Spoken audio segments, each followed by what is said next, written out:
আমাদেরকে আল্লাহ রাব্বুল আলামিন তার রহমত থেকে নিরাশ হতে বারণ করছেন। যে যত পাপ করেছে জীবনে, যদি একটা বার কেউ যদি আল্লাহ পাককে মন থেকে ডাকে, চোখ দিয়ে ঝরঝর করে পানি পড়ে, আল্লাহ পাককে বলে, সেজদায় গিয়ে পড়ে আল্লাহকে বলে রব। একটা হাদিস পড়ছিলাম, নবী করিম সাল্লাল্লাহু আলাইহি ওয়াসাল্লাম তিনি বলছেন যে লাম্মা কাদাল্লাহুল খালক, যখন আল্লাহ রাব্বুল আলামিন এই মহাবিশ্ব সৃষ্টি করেন, তখন আল্লাহ রাব্বুল আলামিন কাতাবা কিতাবান, একটা কিতাব লিখেছেন। একটা কিতাব আছে আল্লাহর কাছে, কাতাবা কিতাবান ফাহুয়া ইনদাহু ফাওকাল আরশ, যেই কিতাবটা আল্লাহর নিজের কাছে আছে আরশের উপরে। সেখানে আল্লাহ পাক লিখে রেখেছেন, কি লিখেছেন? ইন্না রাহমাতি সাবাকাত গদাবি, প্রতিটা ক্ষেত্রেই আমার রহমত, আমার দয়া, আমার করুণা আমার গজবকে পরাজিত করেছে। মানে আল্লাহ রাব্বুল আলামিনের গজব এর উপরে আল্লাহ পাকের রহমত অবস্থান করছে। জীবনের কোনো ক্ষেত্রে হতাশ হওয়ার কোনো সুযোগ নাই।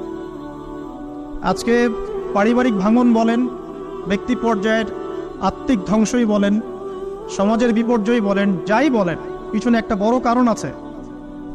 সেটা হলো আল্লাহ থেকে দূরে থাকা মানুষ, আল্লাহ থেকে হতাশ হয়ে যাওয়া। আর এই কাজটা শয়তান করিয়েছে মানুষকে আল্লাহ থেকে দূরে সরানোর জন্য। কিন্তু আল্লাহ রাব্বুল আলামিনের কাছে কেউ যদি যেতে চায়, মন থেকে যদি আল্লাহকে একটা বারও ডাকে, আল্লাহ পাক এক ডাকের মাধ্যমেও তার গুনাহ মাফ করতে পারে। দুজন ব্যক্তির ঘটনা পড়লাম।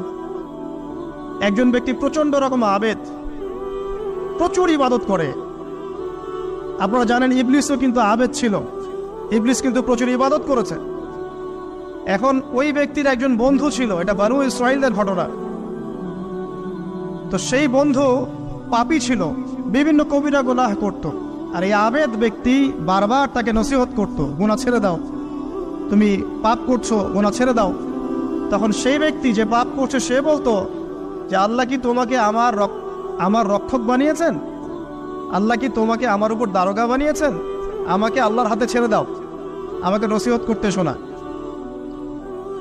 একদিন এই আবেদ ব্যক্তি তার বন্ধুকে একটা জঘন্য পাপ করতে দেখলো, এমন একটা পাপ যেটা দেখে তার মনে ধারণা আসলো এটা চরম জঘন্য একটা কাজ।